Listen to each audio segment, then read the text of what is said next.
respects the WHO, and I think that's good. And he's worked with them for a long time.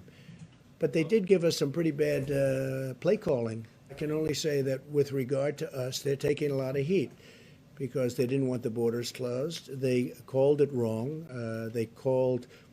They really called, I would say, every aspect of it wrong. Take a look. I mean, go through step by step.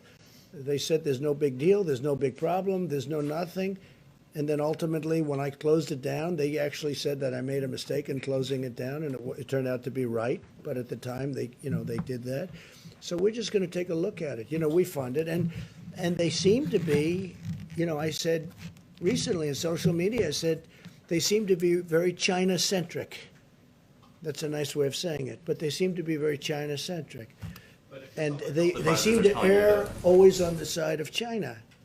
And we fund it, so I want to look into it. Yes, please.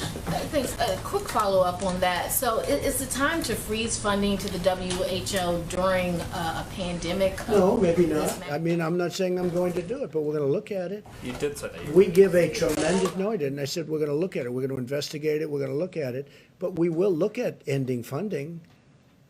Yeah, because you know what? They called it wrong. And if you look back over the years even, they're very much, everything seems to be very biased toward China. That's not right.